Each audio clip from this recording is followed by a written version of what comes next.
Hey, thanks to the small businesses that sponsor events like these and are helping us share the stories behind them. IITI Taylor Insulation and Abatement Services, Peterson Plumbing and Heating, a company with a history of giving back, and the Mississippi Valley Fairgrounds, home to much more than just a fair. I started riding when I was 3. Tanner Whipple grew up on a bike and is reaching for the stars, his eyes set on the Olympics. And I was one spot out. I was in 8th. They take top 7. So whatever, we missed it. Close. Now we know we're that close. We can do it again next year. But in a sport known for near misses, tough breaks, and gambles and scrambles, he knew he'd have to bear down, keep riding hard.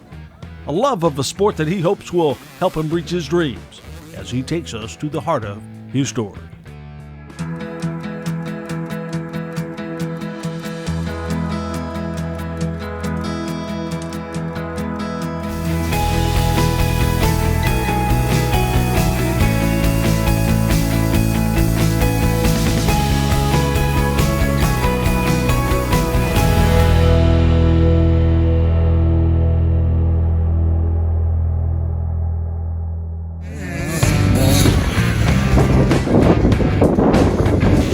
Basically, I was just born into a racing family.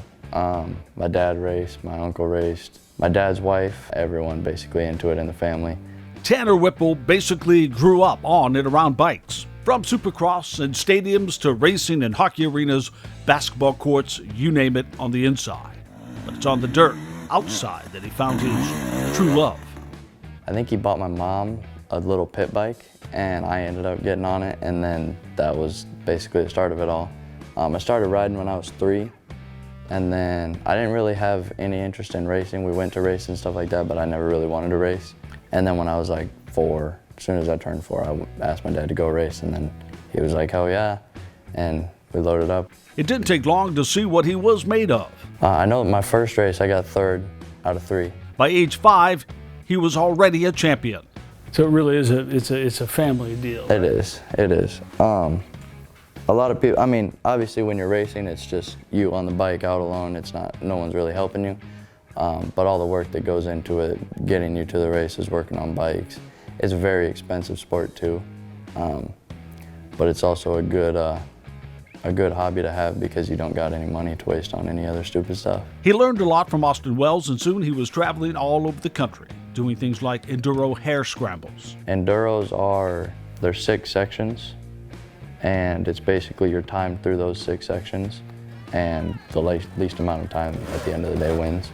And then hare scrambles is just an hour 45-minute race or 2-hour race where you don't stop. But the enduros, you do the first section, race as fast as you can through it, then you ride a little bit of woods to the next section, sit there, take a break, and then go through the next section. What are you thinking about when you're racing? You know, when you're out there by yourself on the bike? It's kind of funny, No, I don't do it as much anymore just because I go way too fast to be thinking about anything else, but I used to sing a lot. I don't know why, I just always did as a kid. But it's kind of funny too, because you'll catch yourself thinking about just something completely random as you're blowing past trees, you know what I mean? And it's kind of funny once you realize it, but for the most part, just try to stay focused and don't worry about anything else but what you're doing. In general, what kind of speeds are you going? Through the woods, like enduros, we usually average like 20 miles an hour through the woods, but like down a field, these bikes would go like 80, 90. Of course, injuries are part of the sport. He had a torn ACL a couple of years ago, a broken wrist, but nothing seemed to slow him down for long. 2019, tried to qualify for ISDE, which is the International 6-Day Enduro.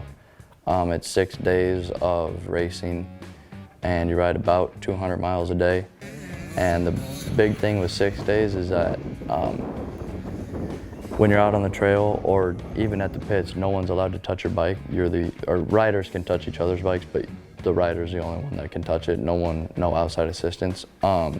So throughout 6 days, you have to keep your machine maintained and keep it going.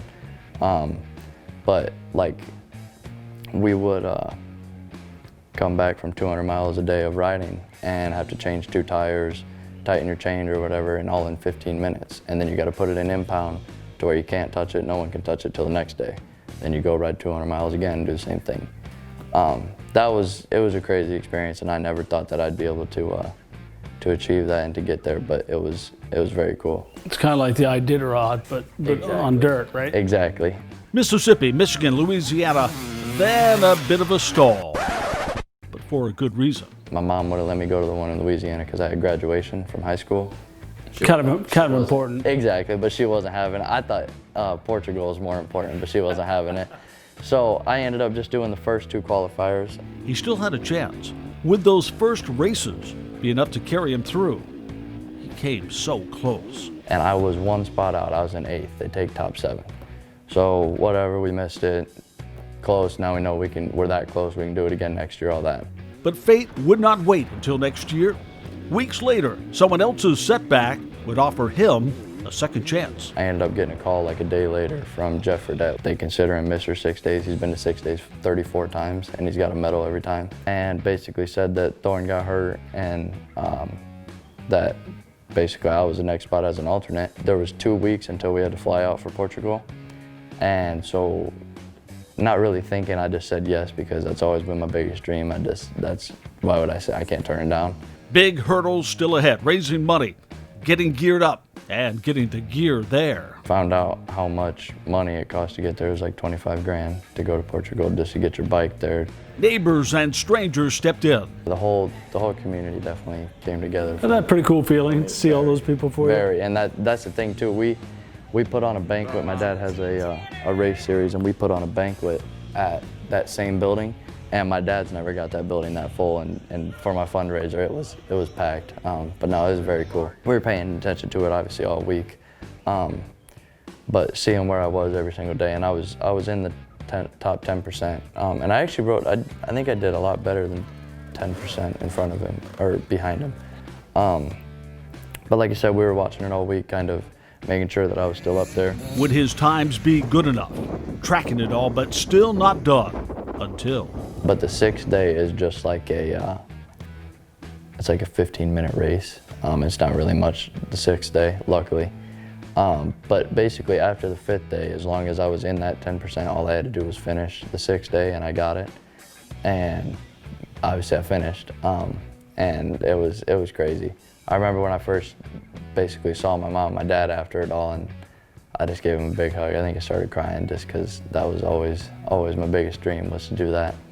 And being the first year that I did it, getting a gold medal was awesome. Do you walk around town here wearing your gold medal? No, I wish. I should, but no, I don't like to be cocky, because then I feel like if I go next year, then I won't get a gold medal. Yeah, but it has to feel pretty rewarding. Oh yeah, big time. The biggest like rewarding feeling, I think, was all those people that came to my benefit, basically proving to them that I got the gold, and showing them it and saying it wasn't for nothing, you know what I mean? I did it. But that was the coolest feeling for me, was coming home and basically impressing everyone. Yeah, sharing that with the community of supporters. But his biggest supporter, the person who drove him every weekend somewhere, there for him for the wins and the losses. What about the look on your dad's face when Well, that's the thing. I am trying to remember how old I was, but we watched 6 Days on TV, and that was like the most crazy. I was young, like probably 7 or 8. And my dad had always known what it was, and that was always his dream, was to go do that. But he never had the money. He just didn't have the people around him to do it. Obviously, luckily for me, I did. But I can still see his smile. He was proud, very proud and happy, and it was cool. So what's next for you in terms of this? Basically, just do it again.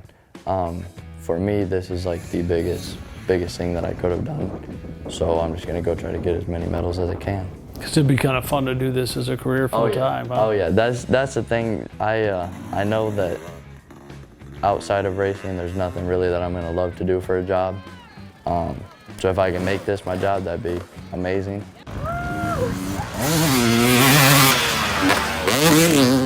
Thanks to our sponsors. Check out the links to support them in our show notes. Hey, if you like this story, we have so many more like it on our podcast and YouTube channels right now.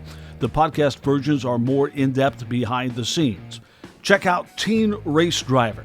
This is a young woman still in high school as well, going for the checkered flag, dirt track, maybe even NASCAR soon. Check out Teen Racer now. Subscribe, share, tell a friend, help us grow. This is The Heart of the Story with Gary Metivier, podcast and YouTube.